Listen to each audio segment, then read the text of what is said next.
Hello guys, myself Sonu Yadav and you all are welcome in your channel Beyond Imagination. So today I am going to start a new unit of the fundamental mechatronics. Basically ये first year की fourth unit है जिसमें हम लोग पढ़ने जा रहे हैं कि मेजरमेंट एंड कंट्रोल सिस्टम क्या होता है। बेसिकली इस यूनिट में हम लोग इम्पोर्टेंट क्वेश्चंस देखेंगे जो अपने यूनिवर्सिटी या अपने स्कूल वाले पीयूटी एग्जाम्स में आते हैं। वो सारे क्वेश्चंस हम लोग यहाँ पर कंसीडर करेंगे and try to figure out which are the most important questions which are asked in the last year. So I am going to start this topic again. Basically इस टॉपिक को five part में divide किया गया। First part में है measurement and control system concept और second part में है मेजरमेंट ऑफ प्रेशर टेम्परेचर, जहाँ पर हम लोग प्रेशर टेम्परेचर मास की फ्लो रेट स्ट्रेन वगैरह की बात करेंगे। आपको अगर इसमें से जो टॉपिक आते हैं तो आपको जो टॉपिक चाहिए आप वही टॉपिक को, अगर पहले से आपका तैयार है तो आप कुछ टॉपिक्स को यहाँ पर इंटू 2 की स्पीड में लगाकर देख सकते हैं अगर बेटर तुम्हें नॉलेज चाहिए, टाइम कम है तो। अदरवाइज आप पूरे लेक्चर है वही 30 मिनट्स का 2 वीडियो बनेगा जिसमें पूरी यूनिट ये कंप्लीट हो जाएगी, आप वैसे देख सकते हैं। सो बेसिकली 5 पार्ट में हम लोग इस पूरी यूनिट को कवर कर लेंगे, ठीक है। जो भी इसमें इंपॉर्टेंट क्वेश्चंस होंगे सारे डिस्कस हो जाएंगे, ठीक है। मूविंग फर्दर हम लोग आगे बढ़ते हैं और शुरू करते हैं अपना आज का जो टॉपिक है, ठीक है। तो पहला टॉपिक है what is measurement, write down the scope and requirement of measurement. तो सबसे पहला क्वेश्चन यही आता है कि वो पूछ सकते हैं यूनिवर्सिटी में कि भैया मेजरमेंट क्या है। अगर मेजरमेंट क्या है इसका कुछ स्कोप भी है मेजरमेंट का, अपने आने वाली टाइम में आने वाले जो लाइफ आ रही है उसमें कुछ स्कोप है, और क्या रिक्वायरमेंट होती है फॉर ए मेजरमेंट के लिए, कि कौन कौन सी चीज़ों की ज़रूरत पड़ती है।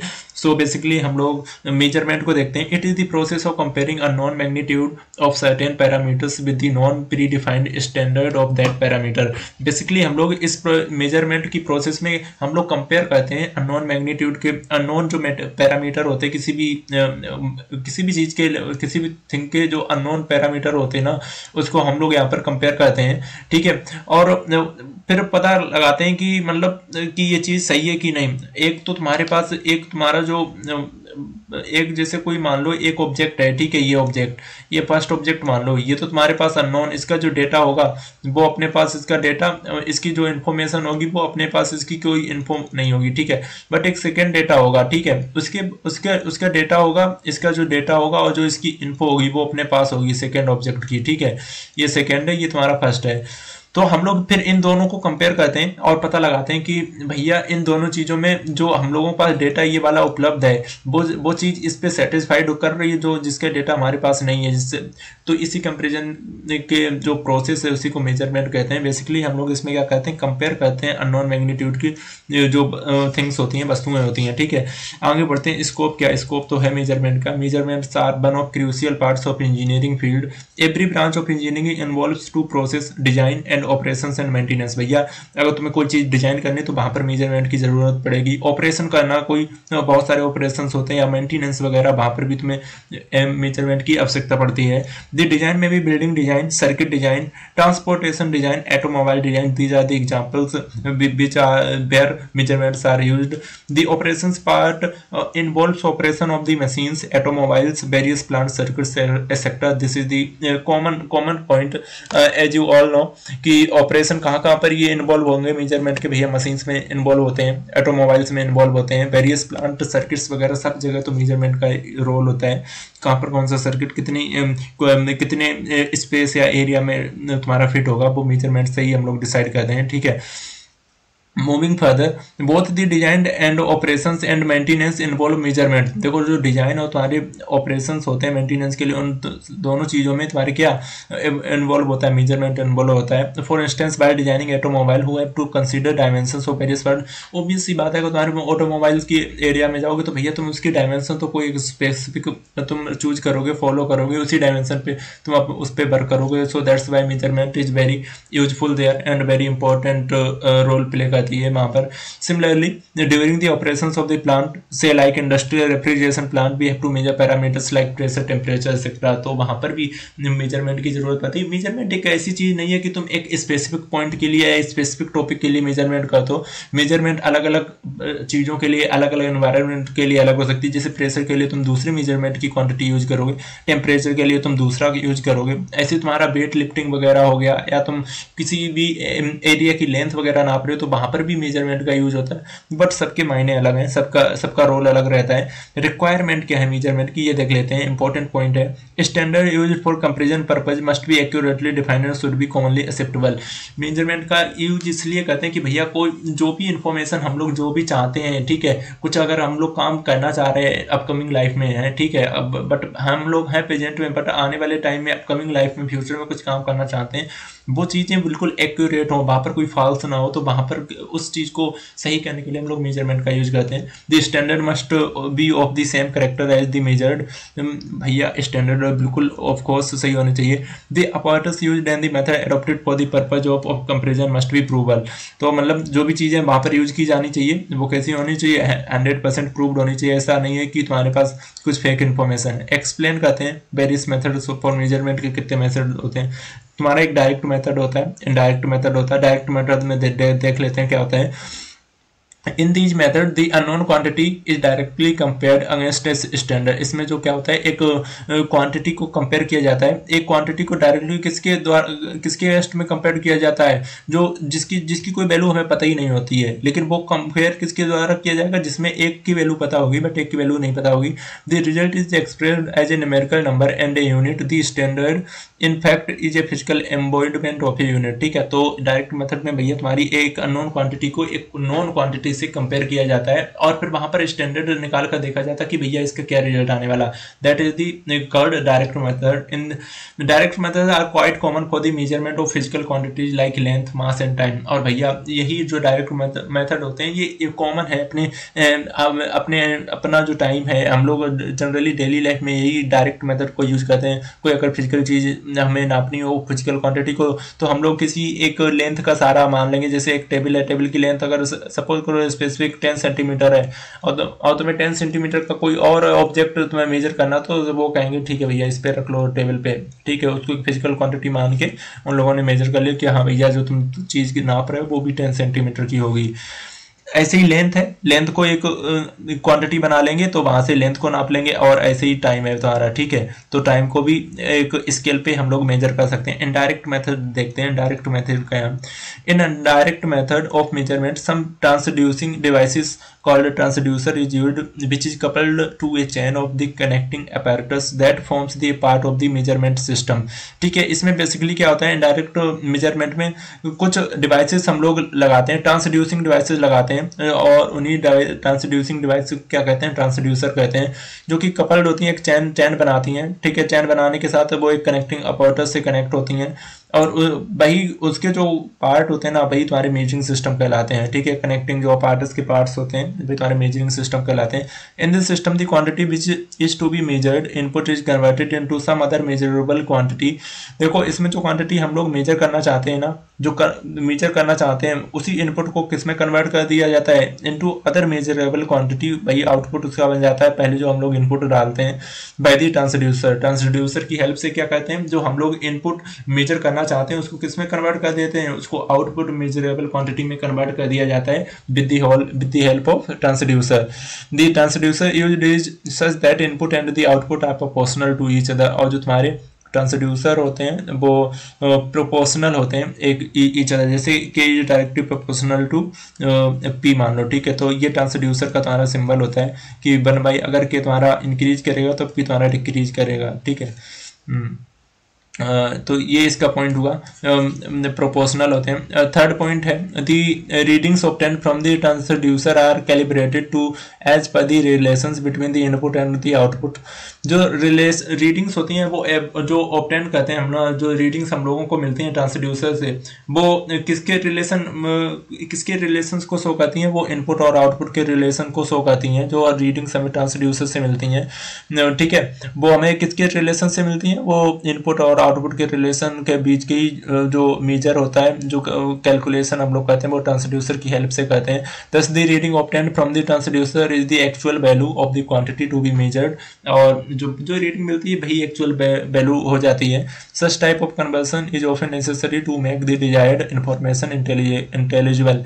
तो भैया भाई इंफॉर्मेशन तुम्हारी इंपॉर्टेंट इंफॉर्मेशन बन जाती है, वो एक्यूरेट मानी जाती है, ठीक है। The indirect method of measurement comprises of the system that senses converts and finally presents an analogous output in the form of a displacement और चार्ट।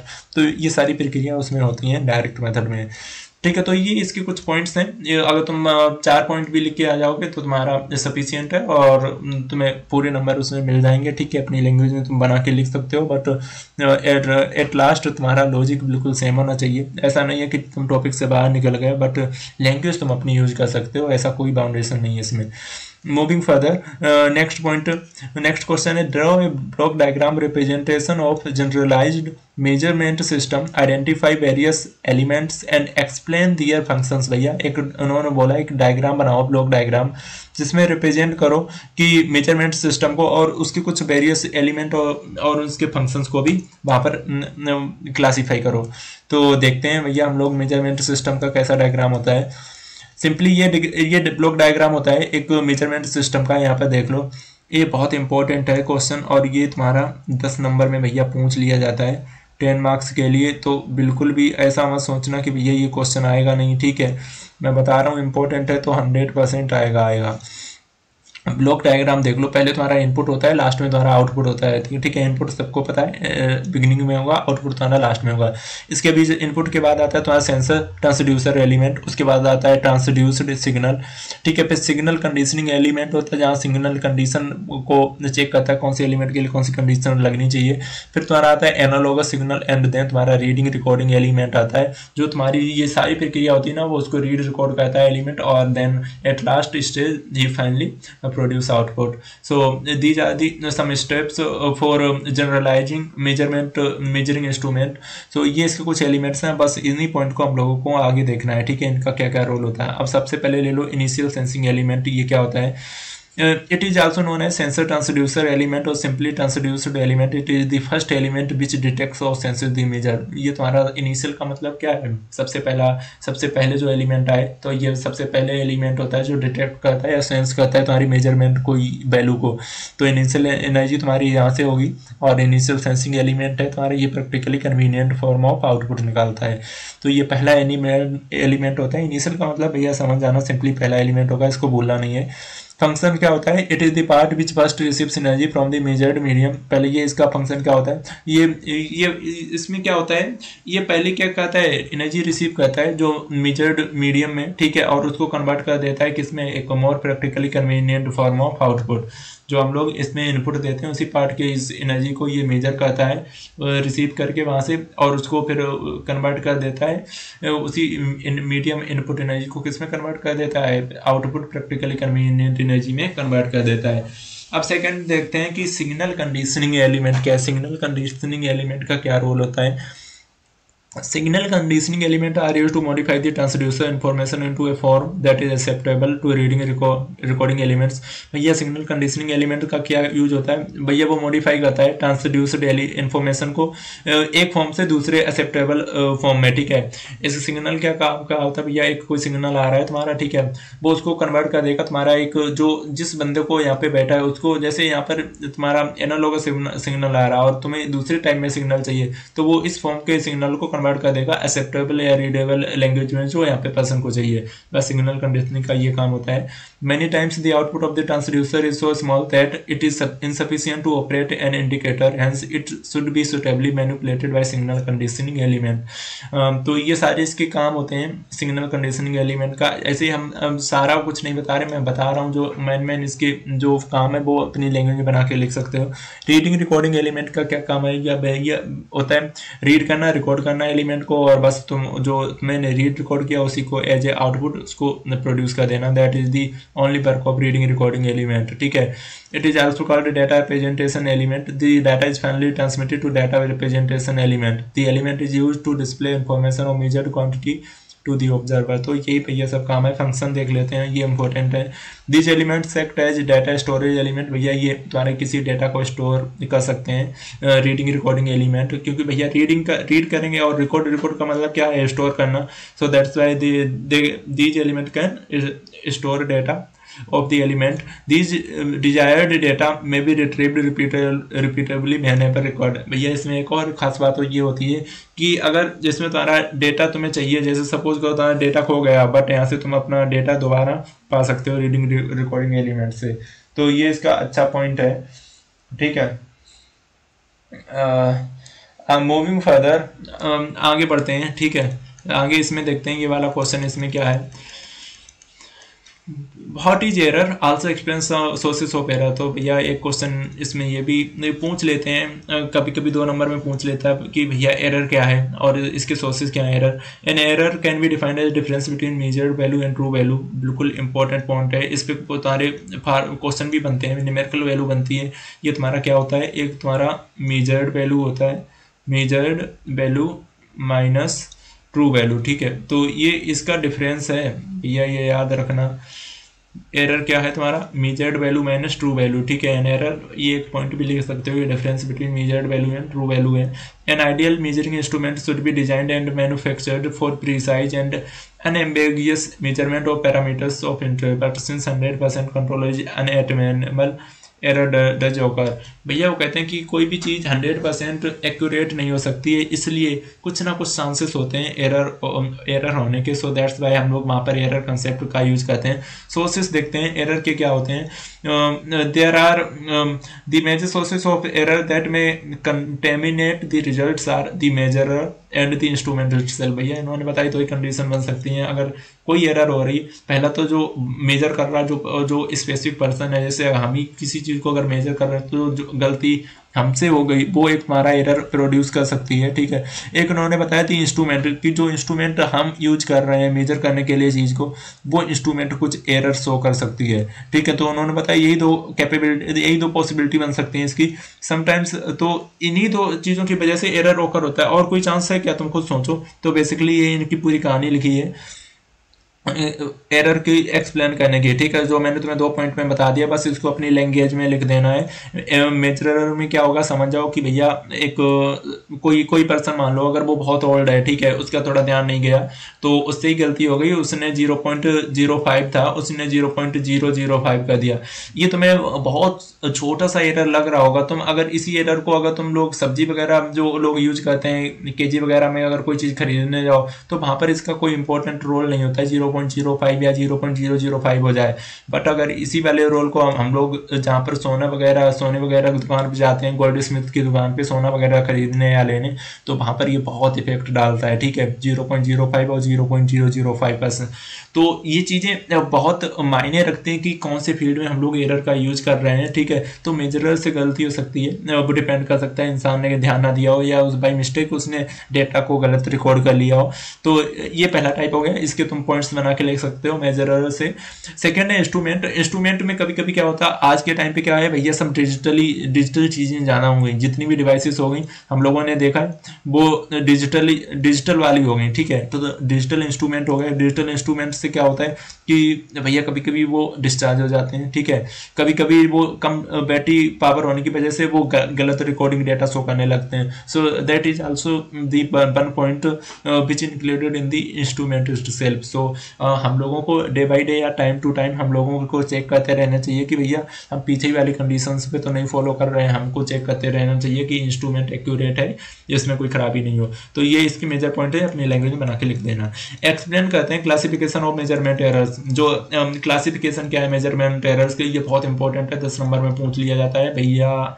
10 नंबर 10 मार्क्स में लिख दे रहा हूँ, इससे ज़्यादा क्या चाहिए, 100% आने की प्रोबेबिलिटी है, ठीक है। देखो टाइप्स, देखो मेजरमेंट, देखो एरर के क्या है। सबसे पहले टाइप्स ऑफ एरर मेजरमेंट में तुम ये डालोगे, इसके 3 पार्ट में डिवाइड किया गया है। एक तुम्हारा ग्रोस एरर है, एक मेजरमेंट एरर, एक तुम्हारा ब्लंडर्स, ठीक है। ग्रोस एरर्स, ब्लंडर्स और मेजरमेंट एरर। तुम्हारा ग्रोस एरर्स और ब्लंडर तुम्हारे यूनिवर्सिटी एग्जाम में नहीं है तो तुम इसको ऐसा छोड़ सकते हो। बट तुम्हारा मेजरमेंट एरर है, मेजरमेंट एरर तुम्हारा एग्जाम में, सो दैट्स वाई इसको फर्दर क्लासीफाई किया गया टू पार्ट्स में। तुम्हारा एक है सिस्टमेटिक एरर, एक है रैंडम एरर। रैंडम एरर में कुछ नहीं है, तुम्हारा सिस्टमेटिक एरर और 4 पार्ट में क्लासीफाई किया गया, एक इंस्ट्रूमेंटल एरर, एक एनवायरमेंटल एरर, ऑब्जर्वेशनल एरर और थ्योरेटिकल एरर। तो मैं देखो हम बता दें भैया 10 नंबर में क्वेश्चन आएगा एरर पे, ठीक है, तो उसमें तुम ऊपर वाले पॉइंट लिख सकते हो और ये वाले पॉइंट इसमें देख लो। मैं थोड़ा हल्के हल्के से पॉइंट बताऊँ, पूरा एक्सप्लेन नहीं करूंगा, अपनी लैंग्वेज में बना के तुम लिख के आओगे तो बताने का कोई मतलब नहीं, जो बता दे रहा हूँ वही ध्यान रखो, सुन लो। मेजरमेंट एरर में तुम्हारा पहले एक सिस्टमेटिक एरर हो गया, एक रैंडम एरर हो गया। सिस्टमेटिक एरर में क्या हो गया भैया कि सिस्टम की वजह से जो चीजें खराब हो गई वो तुम्हारा सिस्टमेटिक एरर हो गया। रैंडम एरर में कभी कभी तुम्हारा क्या होता है, वो रैंडमली मतलब अधिकतर तुम्हारा कोई वहां पर एरर शो नहीं होता है, बट कभी कभी 100 में से एक बार तुम्हारा कोई एरर शो हो गया सिस्टम के द्वारा या मेजरमेंट करते समय, तो वो तुम्हारा रैंडम एरर में चला जाएगा। बस सिस्टमेटिक एरर वो ऐसा एरर होता है जो मोस्टली अपनी फॉल्ट की वजह से होता है, या मतलब वहां पर चीजें ऐसा नहीं होता कि वो अपने आप हो जाएगा। जैसे रैंडम एरर में 100 में से एक बार होता है, सिस्टमेटिक एरर किसी ना किसी चीज पे डिपेंड होता है, किसी ना किसी चीज पे लाई करता है, तभी वो एरर होता है। जैसे इंस्ट्रूमेंटल एरर ले लो भैया, इंस्ट्रूमेंट सही नहीं होगा, तुम्हारा पुराना इंस्ट्रूमेंट होगा, अगर तुम्हारा बैटरी चार्ज नहीं होगी, डिजिटल वाला है, तो भैया कोई वहां पे इंस्ट्रूमेंटल एरर आ जाएगा। एनवायरमेंट एरर का भी फर्क पड़ता है भैया। सपोज करो तुम रुई खरीदने गए, ठीक है, रुई तुमने गर्मियों के टाइम पे खरीदी थी, ठीक है, तो तुम्हारा रुई हल्की थी, बट तुम वही रुई को बरसात के टाइम पे उतनी खरीदोगे तो तुम्हारा उसका वेट भारी हो जाएगा, क्योंकि मॉइस्चर की वजह से रुई में थोड़ा मॉइस्चर आ जाएगा तो वो भारी हो जाएगी। तो यहाँ पर एनवायरमेंट एरर का इफेक्ट तुम्हें दिखेगा। दैट्स वाई ऑब्जर्वेशनल एरर, भैया इंसान है, इंसान से ऑब्जर्व करते समय मिस्टेक हो सकती है डेटा रिकॉर्ड करते समय, तो वहां पर तुम्हारी ऑब्जर्वेशनल एरर काम करेगी। थ्योरेटिकल एरर में तुम्हारी थ्योरी वाली कंसेप्ट, ठीक है। तो ये सिंपल सा इसका मीनिंग है। इसके ये पॉइंट भी है भैया, पढ़ना चाहो तो पढ़ लो, अगर टाइम है तुम्हारे पास, बिल्कुल मैं कहूंगा कि पढ़ के जाओ, एक बार देख के जाओ, बट मोटा मोटी मैंने बता दिया क्या होता है, ठीक है। ग्रोस एरर देख लो, ग्रोस एरर में क्या होता है, जो चीजें हैं अपने उसमें, ग्रोस एरर देख लो। Gross errors are caused by mistake in using instruments और meters calculating measurement and recording data results.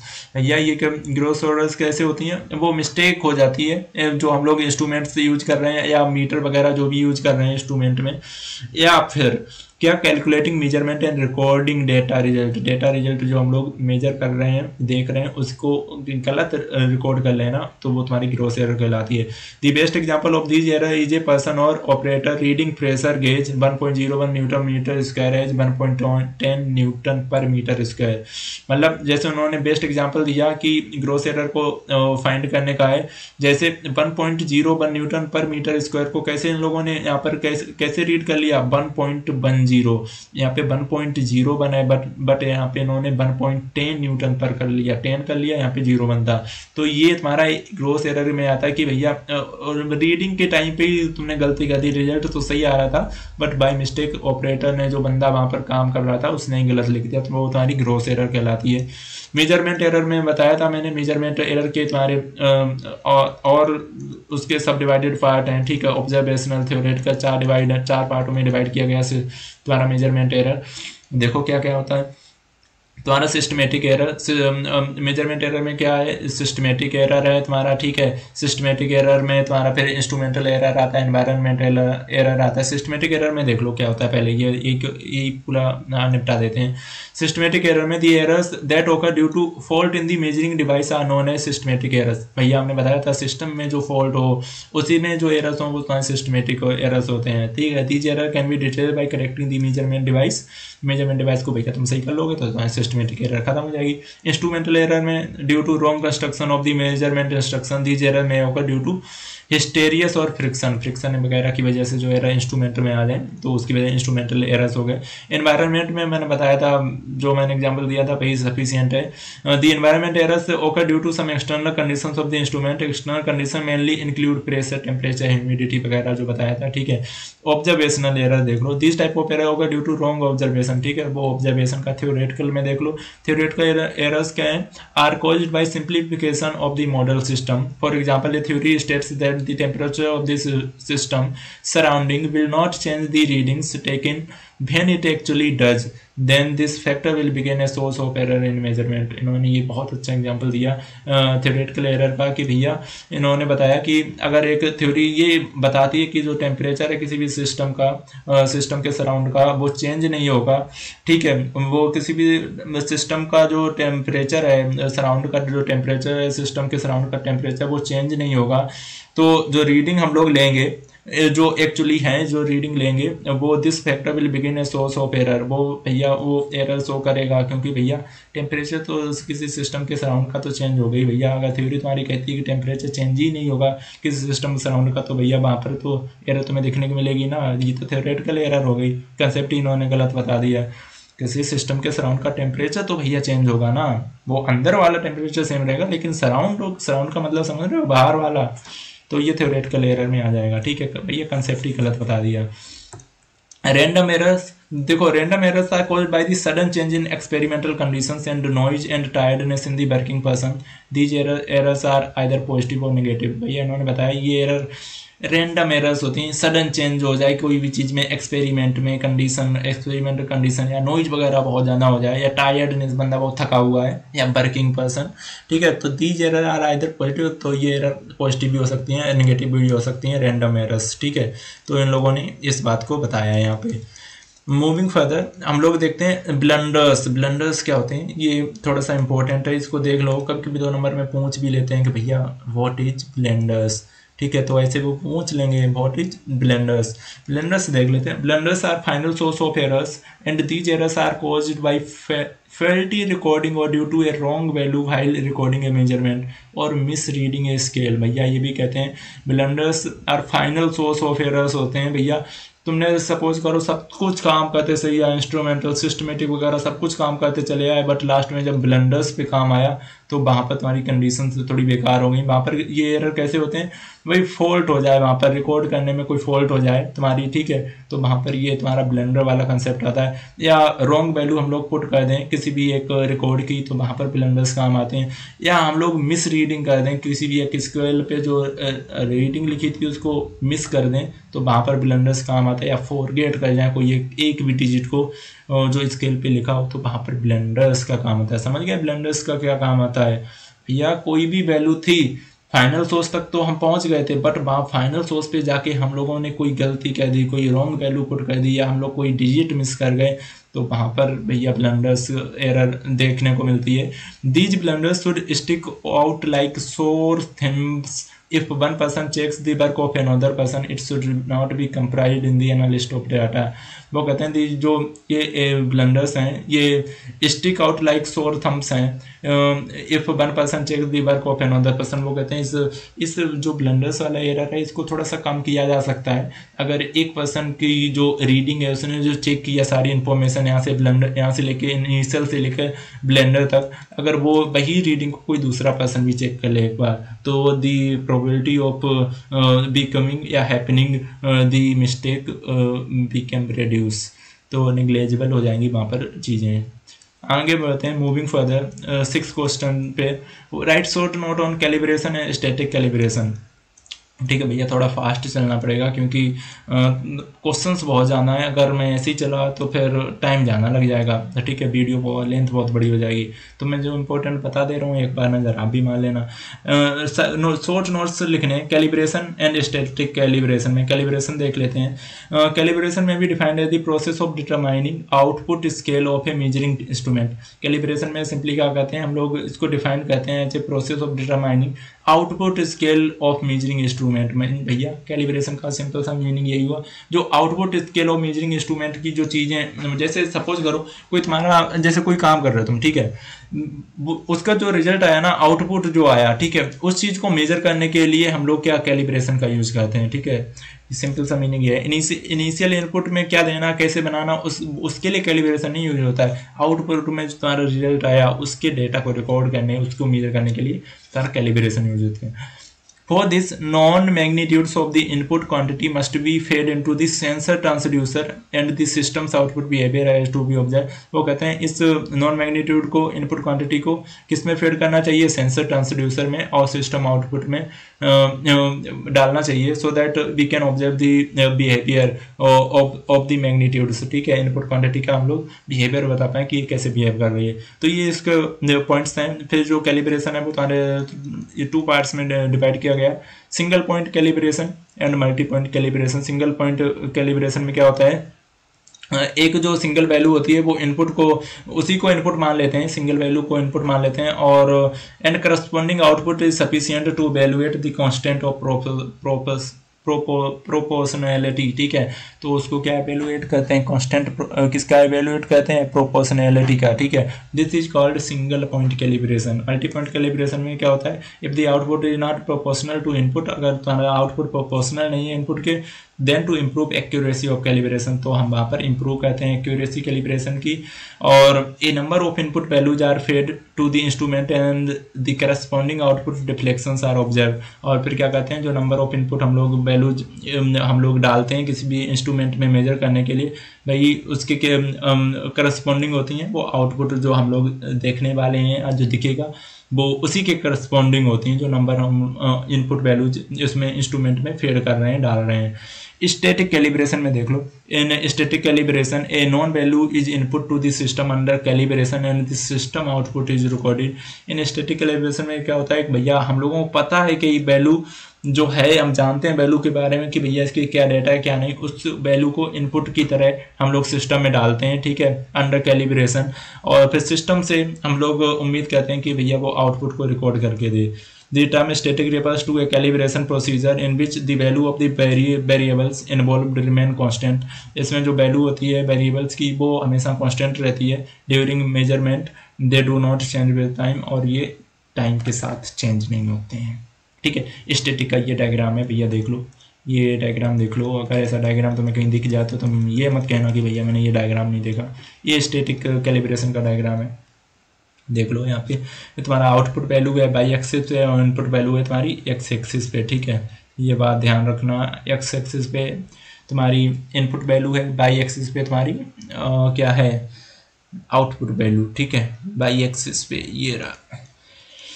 Measured value तुम्हारी डॉट से रिप्रेजेंट की गई, कर्व फिट है y equal to F X का। ठीक है, और जो तुम्हारी मेजर्ड वैल्यू है वो डॉट डॉट से सोल्व की गई है यहाँ पे। ठीक है, a representative static equilibrium show किया गया है। ए पॉलिनोमियल कर्व है, ये फिट टू द डाटा में be conventionally use to describe this relationship as y equal to F X. ठीक है, इस रिलेशन से ये दिखा रहे हैं, तो वहाँ पर बाई तुम्हारा आउटपुट वैल्यूज है और एक्स इनपुट वैल्यूज है।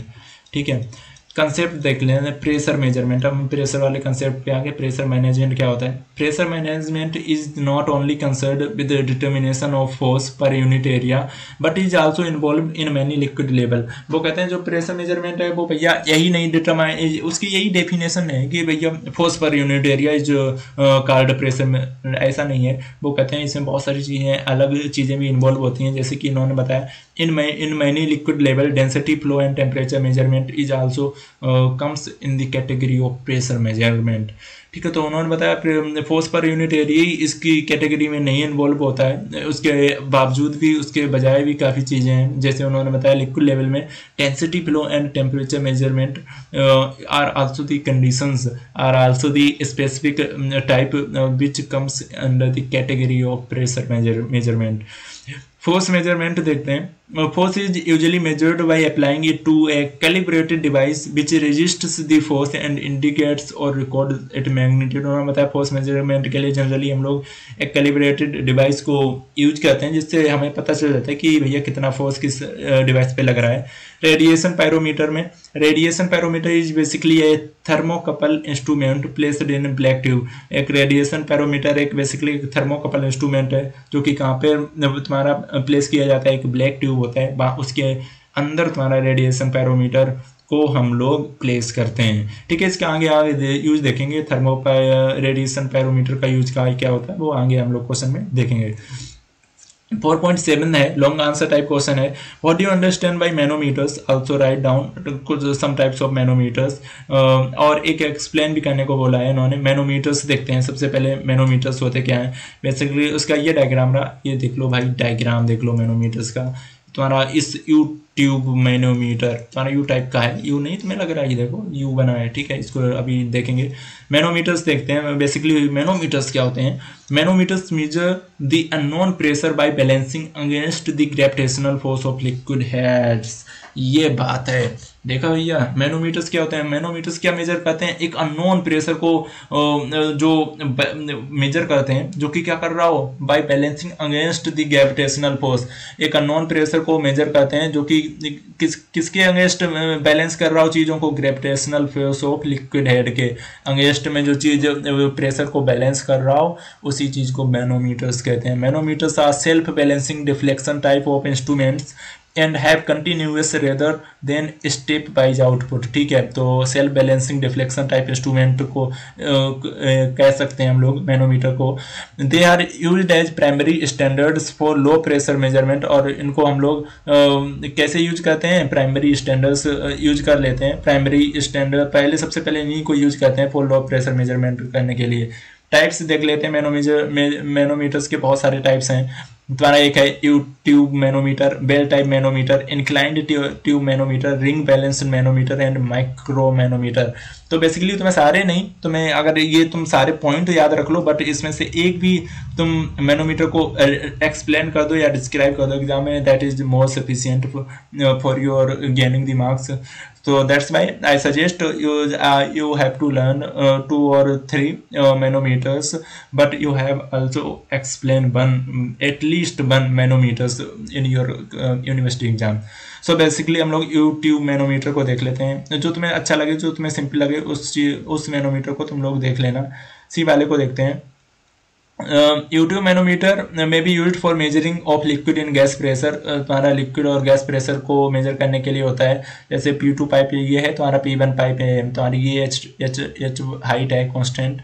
ट्रांसमिटिंग फ्लूइड है, यहाँ से फ्लूइड को ट्रांसमिट किया जाता है। मैनोमेट्रिक फ्लूइड है, ये मैनोमेट्रिक फ्लूइड है जो कि अगर जो यहाँ से फ्यूल जाएगा ऐसे ऐसे, ठीक है, और उसी फ्लूइड से ये तुम्हारा ये कांस्टेंट रहता है, ठीक है, ये मूव करता रहता है एक हाइट पे, तो वही बताता है तुम्हारा इसमें कितनी ग्रेविटी है। वो यही फोर्स तुम्हारा बैलेंस करता है। जो बेसिकली ये मैनोमेट्रिक फ्लूइड है, यही बैलेंस करता है किसके अगेंस्ट में? ग्रेविटेशनल के फोर्स के अगेंस्ट में। किसी भी अननोन या अनडिजायर्ड जो हम लोग प्रेशर या कोई लिक्विड डालते हैं, वो उसको manometer is field with manometric fluid. ये भैया फिर देखो, ये बिल्कुल हम पहले से बताते चले आए। डायग्राम बना दो, इसके कुछ जो पॉइंट लेके पहले तो तुम उसी पॉइंट को एक्सप्लेन कर दो कि भैया इस डायग्राम में ये चीज़ें हैं, इसमें ये भरा होता है। 2-3 पॉइंट तो तुम्हारे ऐसे ही हो जाएंगे, बाकी तुम थोड़ा बहुत लिख के आ जाओगे तो तुम्हें मार्क्स मिल जाएंगे अच्छे। तो थर्ड पॉइंट देखते हैं। Difference between the pressure gravity on 2 limbs of the manometer is a function of H, ठीक है, ये फंक्शन ऑफ एच है भैया। जो दोनों लिम्ब पे, ये एक लिम्ब, ये एक लिम्ब में यहाँ पे जो प्रेशर लगाएगा ग्रेविटी, ठीक है, of H. The difference between the levels of the manometric fluid into 2 limbs. जो डिफरेंस है लेवल्स का मैनोमेट्रिक, वो कैसे होगा? वो प्रेशर बैलेंस इक्वेशन से हम लोग फाइंड कर लेंगे। P1 plus GH PF rho F equal to P2 plus GH P rho M, ठीक है। तो डिफरेंशियल अगर प्रेशर निकालेंगे तो तुम्हारा ये आएगा physical to P1 minus P2, P1 से माइनस कर देंगे P2 को, ठीक है, और equal to GH PM minus PF, ठीक है। तो ये तुम्हारा यूट्यूब वाला था, यूट्यूब मैनोमीटर। तो भैया I hope you understand it. तो ये इसके पॉइंट्स हैं, बस पॉइंट्स लिख देना। इसके YouTube manometers available with range, इसकी रेंज कितनी होगी? 40 kilo newton per metre square तक। ये क्या कर सकता है ये? यहाँ से इसकी रेंज है शुरू, यहाँ तक मैक्सिमम ये मेजर कर सकता है किसी भी प्रेशर को। And maximum operating pressure up to 3 nanometer MN per metre square gauge, ठीक है। तो ये इसकी रेंज है 40 kilo newton per metre square से 3 MN per metre square. Describe करना है पुरानी गेज वर्किंग प्रिंसिपल, ये इतना इम्पोर्टेंट नहीं है पुरानी गेज। और टू बीट स्टोन ब्रिज और to low pressure platinum wire, but इसको एक बार पढ़ लेना। वर्किंग प्रिंसिपल है तो शायद कभी कभी एग्जाम में दे दें, बट इसको एक बात पढ़ लेना। मैं इस पे स्टार 1 बना दे रहा हूँ, ठीक है। वर्किंग क्या है इसकी, अब ये वाला देख लो। और जो तुम्हारी इसकी रेंज होती है वो ये है, जो तुम्हारी उसकी रेंज पिरानी गेज की जो it covers the range from about 10 to power -5 to 1 torr तक इसकी जो रेंज रहती है तुम्हारी पिरानी गेज की। What is the principle of temperature measurement, यहाँ में पूछा है भैया प्रिंसिपल क्या है टेम्परेचर मेजरमेंट का। देखते हैं। The basic principle of temperature measurement depends upon the establishment of thermodynamic equilibrium between the system and the device use to sense the temperature thermometer. वो कहते हैं थर्मोमीटर एक ऐसा डिवाइस है वो तुम्हारा बेसिकली क्या मेजर करता है, तुम्हारा टेम्परेचर मेजर करने के लिए काम आता है, और वो ये चीज़ फाइंड करता है कि तुम्हारे उसके बीच में इक्विलिब्रियम कंडीशन सेटिस्फाइड हो रही है। इक्विलिब्रियम कंडीशन का मतलब सिंपल यही हुआ कि बैलेंसिंग है दोनों चीज़ों के बीच में, सिस्टम एंड द डिवाइस, जो हम लोग सेंस करने जा रहे हैं किसी भी टेम्परेचर को थर्मोमीटर के द्वारा।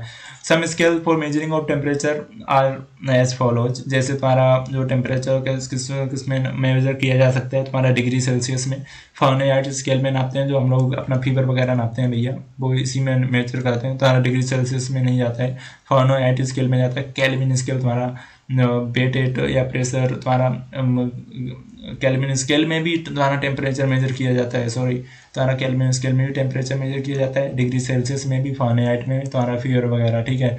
तो तीनों की कैटेगरी अलग है। हमें ये सोचना हमें कि हमें कौन सी कंडीशन पे कौन सा टेम्परेचर यूज़ करने के लिए कौन सी डिग्री हमें यूज़ करनी है। Relation between degree Celsius Fahrenheit and kelvin scale में ये दिया था, जो डिग्री सेल्सियस होता है वो C/5 equal to Fahrenheit F-32/9 equal to Kelvin scale में होता है K-273/5। तुम्हारा जो C होता है वो डिग्री सेल्सियस में होता है, F होता है फ़ारेनहाइट में होता है, और तुम्हारा K होता है वो केल्विन में होता है। अगर तुम्हें किसी भी एक चीज़ की वैल्यू फाइंड करनी है तो तुम यहाँ से निकाल सकते हो आराम से, C/5 इजकल टू F-32/9, ठीक है। इसका मल्टीप्लाई कर दो तो 9C इजकल टू 5F-160, ठीक है। तो यहाँ से तुम C की वैल्यू निकालना चाहो तो 5F-160/9, ठीक है। तो जो भी चीज़ की तुम्हें वैल्यू निकालनी है, तुम्हें दो चीज़ें, एक चीज़ की वैल्यू अगर दी है तो हम दूसरी चीज़ की यहाँ से निकाल सकते हो, ठीक है, कन्वर्ट कर सकते हो। इसका सिंपल सा मीनिंग यही है। तो ये वाला बहुत इंपॉर्टेंट है भैया, C/5। इस पर एक क्वेश्चन पक्का आएगा, आगे देखना यूनिट में दिया होगा। C/5 इक्वल टू ये तुम्हारी सेल्सियस में, फ़ारेनहाइट में तुम्हारी F-32/9 हो जाएगी, केल्विन में K-273/5। बेसिकली इन लोगों ने तीनों का क्यों दे दिया भैया, जैसे तुम्हें C की वैल्यू पता है और तुम्हें पूछा कि भैया सेल्सियस दिया है, तुम्हें फ़ारेनहाइट में कन्वर्ट करना, तो फ़ारेनहाइट की वैल्यू नहीं बता पाओगे। C/5 इक्वल टू F-32/9, फिर सीधा इसका इसमें मल्टीप्लाई और इसका इसमें, तो F की वैल्यू बता देना ऐसे आराम। तो ये इसका सिंपल सा मीनिंग है। एक्सप्लेन कर दें the principle of bimetallic thermometer. Bimetallic thermometer देख लेते हैं। It is based on the principle that when two metal strips having different coefficient of expansion are brazed together then a change in temperature will cause free deflection of assembly. इन्होंने basically बताया जो ये उस principal पे based है, जहाँ पर क्या होता है, टू मेटल स्ट्रिप्स जो होती हैं वो डिफरेंट होती हैं, डिफरेंट कोफिशिएंट की होती हैं, but different coefficient of expansion की होती हैं, बट उनको क्या कर देते हैं, एक साथ उनको रख देते हैं, ठीक है। और जो चेंज इन टेम्परेचर होता है उनके द्वारा, ठीक है, डिफ्लेक्शन असेंबली के द्वारा पे तुम्हारा उसी प्रिंसिपल पे तुम्हारा काम करता है बायोमेटेलिक थर्मोमीटर। बायोमेटेलिक से ही समझ जाओ, बायोमेटेलिक का मतलब टू तुम्हारी डिफरेंट थिंग्स तो होंगी, ठीक है, तभी तुम्हारा बाई बन रहा। बाई का सिंपल सा मीनिंग होता है कि दो चीज़ें, टू थिंग्स, ठीक है, ये बात याद रखना, इसका ये मतलब होता है by. The bimetallic strip bound in A helix form and forms the basis of thermometer. अब भैया ये नया टर्म नहीं, अगर तुमने JEE की तैयारी की होगी तो तुमने वहाँ पे मैथ्स में जरूर पढ़ा होगा कि हेलिक्स वाली है कि तुम्हारा इक्वेशन सॉल्व करने की आती है, हेलिक्स में भी है, तुम्हारा थोड़ा फिजिक्स में भी इसका कॉन्सेप्ट आता है, तुम नेट पर डालोगे तो पता चलेगा। जो बायोमेटेलिक स्ट्रिप होती है वो बाउंड होती है एक हेलिक्स की तरफ, तुम्हारी ऐसी बनती है, तुम्हारी मैं डायग्राम तो नहीं बता सकता, ऐसे करके बनती है, ठीक है, शायद ऐसे, हाँ ठीक है, ऐसे ही ये तुम्हारी एक हेलिक्स टाइप की जो तुम्हारी फॉर्म है, इस तरीके की बनाती है बायोमेटेलिक स्ट्रिप, ठीक है। तो तुम वहाँ पे डालोगे नेट पे तो तुम्हें हेलिक्स की वो तुम्हें मिल जाएगी। One end of it is fixed on a fixed shaft and other and is free and attached with another movable shaft. Which has a pointer at its and. वो कहते हैं भैया जो इसका एक एंड होता है वो तो फिक्स होता है एक शाफ्ट पे, बट जो दूसरा एंड होता है वो फ्री होता है और अटैच होता है दूसरे मूवेबल वाले शाफ्ट से, और जो पॉइंटर होता है वो इसके एंड में होता है। तो ये चीज़ें हैं इसमें, मतलब if this metal strip subjected to temperature change will try to unbend itself. तो बस ये सब इनकी कहानी लिखी है। एडवांटेज देख लो रेडिएशन पैरोमीटर के क्या हैं। एडवांटेज एडवांटेज एडवांटेज किसके, बायोमेटेलिक थर्मोमीटर के देख लो। So it is simple compact and robust in construction. भैया सिंपल है, सिंपल इजी टू यूज है, और कॉम्पैक्ट का मतलब ऐसा नहीं है कि तुम्हारी चीज़ें बेकार हो जाएंगी, रिजल्ट भी बिल्कुल अच्छा देती है। कॉम्पैक्ट है, रोबस्ट है कंस्ट्रक्शन में। It has the capability to work under over range condition without harm. और भैया ये वर्क कर सकती है, इसमें ऐसी कैपेबिलिटी है कि ओवर रेंज कंडीशन में भी काम कर सकती है, कितनी भी हार्ड सिचुएशंस क्यों ना हो। इट इज़ इनएक्सपेंसिव, मतलब ये बहुत सस्ती है, चीपर। हमें इंडिया में यही तो चीज़ें चाहिए, चीपर, चीपेस्ट, जो भी चीज़ें मिल जाए चीपेस्ट मिल जाए, सस्ती, उसी से लोग काम चला लें। सपोज अगर तुम्हें 100 रुपये के शूज मिल रहे हैं, ठीक है, बट वो तुम्हारे एक ही महीना चलेंगे, 1 मंथ। बट अगर वहीं पे तुम्हें 150 के शूज मिल रहे हैं, वो कंपनी के मिल रहे हैं, तो लोग पता क्या करते हैं, भैया 150 1 महीना वाले ले लो, ठीक है, 100 रुपये वाले 1 महीना चलेंगे, दूसरे महीना फिर ले लेंगे 200 रुपये के, ठीक है। अगर इसका प्राइस बढ़ा दें हम 300 कर देंगे, फट से ले लेंगे 100 वाले, भैया दूसरे महीने में फिर नए बन के घूमेंगे, बट उन्हें ये नहीं पता कितना नुकसान हो रहा है, ठीक है। वो चीज़ें शॉर्ट टर्म के लिए बहुत अच्छी लगती हैं, 100 वाली खरीद लो, बाद में नुकसान कर जाती हैं, सोचना कभी इस बात पे। Explain briefly the construction and working of A radiation pyrometer. भैया कंस्ट्रक्शन देखेंगे और वर्किंग भी देखेंगे रेडिएशन पैरोमीटर की क्या होती है। पहले तो डायग्राम देख लो, इस तरीके से कुछ इनका डायग्राम बना होता है। It consist of A light directing means जो बफेल्स और lenses and N approximate black body receiver which means for me sensing temperature. वो कहते हैं कि एक लाइट डायरेक्टिंग मीन्स कंसिस्ट होती है, लेंस लगा होता है, वो अप्रोक्सीमेटली क्या कहता है, एक इन्होंने वो ब्लैक बॉडी रिसीवर लगाया, जो लाइट जाती है ना था लेंसेज से, वो ऐसे जाती है यहाँ पे टकराती है जाके, और एक ब्लैक बॉडी रिसीवर लगाया है जो सेंस करता है तुम्हारे टेम्परेचर को। इनका कुछ ऐसा डायग्राम है। एक ए ऑब्जेक्ट है, यहाँ से तुम्हारी क्या यहाँ से रेडिएशंस निकल रही हैं, कोई बहुत हीट बॉडी है, वहाँ से रेडिएशंस निकली, तुम्हारा ये लेंस लगा है जो यहाँ पे बताया है इन लोगों ने। लाइट डायरेक्टिंग मीन्स मतलब लाइट को डायरेक्शन देने के लिए लेंस लगाया है।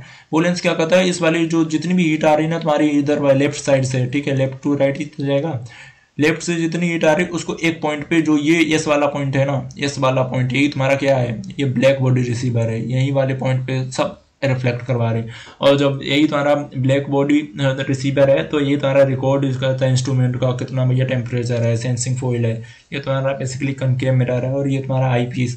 यहाँ से देखते हैं, यहाँ से मतलब देखते क्यों, मतलब यहाँ से इसलिए देखते हैं कि तुम्हारी जो रेज आ रही है ना वो सही पोजीशन पे पड़ रही है, सेंसिंग फॉइल पे पड़ भी रही है कि नहीं। पता चला ये वाली रेज ऐसी पड़ रही, सपोज करो नहीं ऐसे देख लो, अगर इससे तुम्हें नहीं समझ आ रहा, ये बना रहा हूँ मैं, ये देखो, पता चलो यहाँ पे पढ़ रही हूँ, तो कोई मतलब बनता है इस चीज़ का, देखो ऊपर डालने, कोई मतलब नहीं। सेंसिंग वाली तो तुम्हारी सेंसिंग फॉइल यहाँ लगी है, जब तक ये वाली फॉइल काम नहीं करेगी ये वाली तो फिर काम नहीं चलेगा ना, इस वजह से ये तुम्हारा आई वाला लगा दें। तो डायग्राम अगर तुम बना दोगे बस लिख देना भैया, एक तुम्हारा कोई ऑब्जेक्ट होता है, वो वहाँ से बहुत ही हीट रे निकलती हैं, वो सीधे जाती हैं, पहले कॉनकेव मिरर पे पड़ती हैं। कॉनकेव मिरर क्या कहता है भैया, कन्वर्ज करता है, ठीक है। तुम्हारा कन्वेक्स क्या कहता है, डाइवर्ज करता है। कॉनकेव मिरर क्या कहता है कि कोई भी लाइट आएगी तो उसको कन्वर्ज कर देगा, मतलब सारी अगर स्प्रेड लाइट आ रही है, बहुत सारी लाइट आ रही है मिरर पे, कॉनकेव मिरर पे, ठीक है, तो वो उसको कन्वर्ज करके छोटे वाले पॉइंट पे डाल देगा। तभी तो तुम्हारा क्या होता है, तभी तुमने देखा होगा वो एक्सपेरिमेंट बचपन में किए होंगे, जैसे हम लोगों के पास एक लेंस रहता था, माचिस की तीली रखते थे, उससे रे पड़ती थी सन की, वो उसकी एक पॉइंट डालते थे, जलने लगती थी। वो कनकेव मिरर क्या करता था, ये सन की सारी लाइट को एक पॉइंट पे लाता था और उसको फिर एक तचक एक पॉइंट पे डालता था, तभी तो अपनी वो माचिस की तीली जलने लगती थी, ठीक है। तो वैसे वाला कंसेप्ट है यहाँ पे थोड़ा सा। Working of radiation pyrometer, working देखते हैं रेडिएशन पैरोमीटर की। It works on Stefan Boltzmann law. भैया ये लॉ बिल्कुल हमें बिल्कुल उम्मीद है, बिल्कुल विश्वास है कि आप लोगों ने बिल्कुल पढ़ा होगा, पहली बार कोई ऐसा इसका नाम नहीं सुन रहा होगा। स्टीफन बोल्ट्जमैन लॉ है which states that the total energy emitted by a unit area of a perfect radiator per second is proportional to the fourth power of its absolute temperature. क्या कहता है भैया, जो इसकी टोटल एनर्जी एमिट होती है, जो टोटल एनर्जी निकलती है इससे, वो क्या होती है, परफेक्ट होती है पर यूनिट एरिया, ठीक है। परफेक्ट रेडिएटर पर सेकेंड इज प्रोपोर्शनल होती है fourth power of its absolute temperature. ये इसका कंसेप्ट है। Radiations coming from the hot body A R focusing on the sensing elements through भैया बस रामायण लिखी है। वर्किंग में यार क्या ही बताऊं मैं तुम्हें, मैं कितनी बार बता चुका हूँ। डायग्राम अगर तुम लिख बना दोगे तो भैया वर्किंग लिख दोगे तुम भैया, बस ये बताना ये इन चीज़ों का क्या यूज है। यूज जो चीज़ों का है डायग्राम में लिखा, बस उनके यूज बताना है तुम्हें वर्किंग में, यही होती है वर्किंग। लास्ट पॉइंट इंपॉर्टेंट है, ये देख लो। It is use to measure the temperature in range 700 degree Celsius से 2000 डिग्री सेल्सियस तक इसका टेम्परेचर मेजर करने की कैपेबिलिटी होती है। किसमें इस वाले में, रेडिएशन पैरोमीटर में, ठीक है। भूल मत जाया करो जल्दी से। एक्सप्लेन करते हैं इन ब्रीफ अबाउट रोटामीटर है भैया, rotameter for measurement of flow rate. Not important, इसको तुम छोड़ सकते हो, बोल दिया तो बोल दिया, नॉट इम्पोर्टेंट, इसको कुछ तवज्जो नहीं देना है तुम्हें, ठीक है, छोड़ सकते हो इसको। अब इधर देखो, what are the strain gauge circuits, discuss Wheatstone bridge circuit. भैया बहुत इंपॉर्टेंट है, व्हीट स्टोन ब्रिज का नाम आ जाए ना तो तुमने पढ़ा होगा यार फर्स्ट ईयर में। व्हीट स्टोन ब्रिज नहीं पढ़ा है, उसमें शायद इलेक्ट्रॉनिक्स में है, बिल्कुल उसी में है। व्हीट स्टोन ब्रिज पढ़ा होगा तुम्हें, उसके तो आते हैं, तो उसका सर्किट बनाना है, ब्रिज बनाना है बस।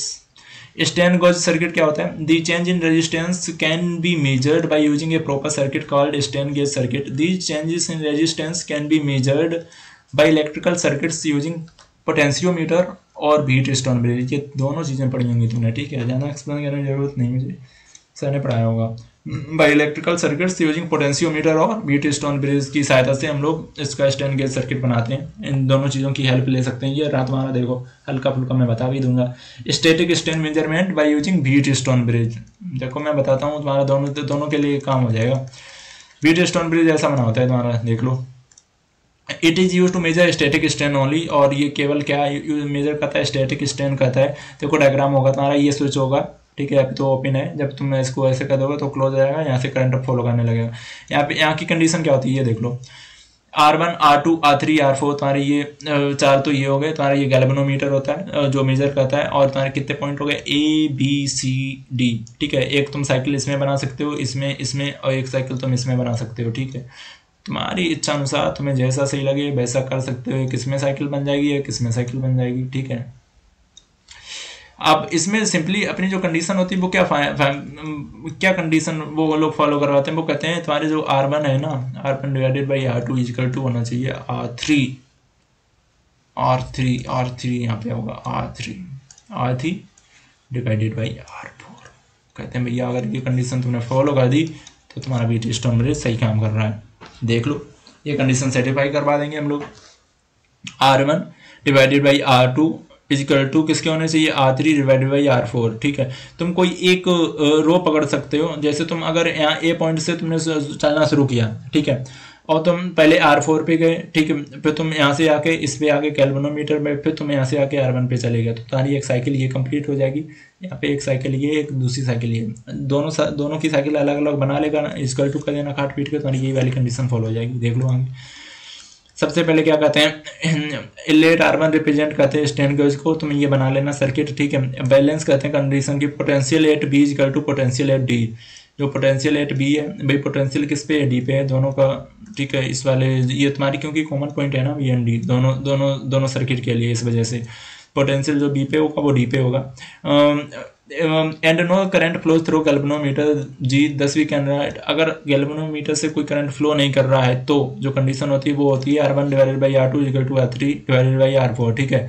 अगर गैल्वेनोमीटर से कोई करंट फ्लो नहीं कर रहा है तो if R1 changes to R1 plus del R1, अगर तुम्हारी जो R1 है वो चेंज हो जाती है, वो क्या हो जाती है? R1 plus del R1 plus del R1 और ये तुम्हारी R2 वाली हो जाती है R2 प्लस डेल R2, तो तुम्हारी ये कैसे हो जाएगी R1 plus del R1 divided R2 plus del R2 equal to R3 divided by R4। R1 plus del R1 equal to R2 divided by R3 R4, बस ये वाली ये कंडीशन हो गई। यहाँ से ये सॉल्व कर लेना, तो तुम्हारी R1 divided by R2 equal to R3 divided by R4 ये हो जाएगा। बस रेजिस्टेंस अगर इनके इक्वल हैं तो तुम्हारा R1 R2 R3 R4 किसके इक्वल हो जाएगा, R के इक्वल हो जाएगा। इसको R के इक्वल मान लेना, तो del R1 equal to del R2, तो DR divided by R equal to तुम्हारे गैल्वेनोमीटर F, ये कंडीशन फॉलो हो जाएगी। ये तुम्हारा था, कुछ था इसमें बताओ? कुछ नहीं था। ये वाली कंडीशन लोग फॉलो हो गई। Del R1 equal to G of E belongs to R1 is equal to del R2. So change in measurement of R2 is direct measure of strain and can be calibrated in terms of strain. Write short notes on strain rosettes. Short notes लिखने हैं भैया strain rosettes पे। वैसे question आता तो नहीं है but थोड़ा सा बताने का मन है तो बता दे रहा हूँ। Strain rosettes are used for strain measurement in complex machine element. complex machine element में तुम्हारे जो measurement होता है वहाँ पर तुम्हारा strain rosettes का यूज किया जाता है। When strain gets developed in more than one direction and the specimen surface is open or free, जो तुम्हारा स्टेन होता है वो क्या डेवलप करने के लिए, जब एक से अधिक डायरेक्शन में वो क्या डेवलप हो जाए और स्पेसिमेन है वो किस पे आ जाए, सरफेस पे आ जाए, ओपन सरफेस पे या फ्री हो जाए। Strain measurement is done by strain rosettes. जो तुम्हारा स्टेन मेजरमेंट है वो किसके द्वारा होता है, स्टेन रोसेट्स के द्वारा। इट है 3 और 4 grids with various angular positions, और इसमें 3 या 4 ग्रिड्स होते हैं जिसकी डिफरेंट एंगुलर पोजीशंस होती हैं। This gauge is bonded to test specimen which may be subjected to tensile और कंप्रेसिव लोड। तो तुम्हारा क्या मेजर करने के लिए होता है, बेसिकली टेंसाइल और कंप्रेसिव लोड को मेजर करने के लिए होता है।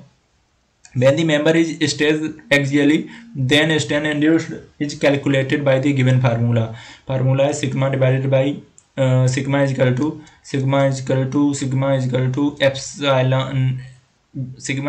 to epsilon E.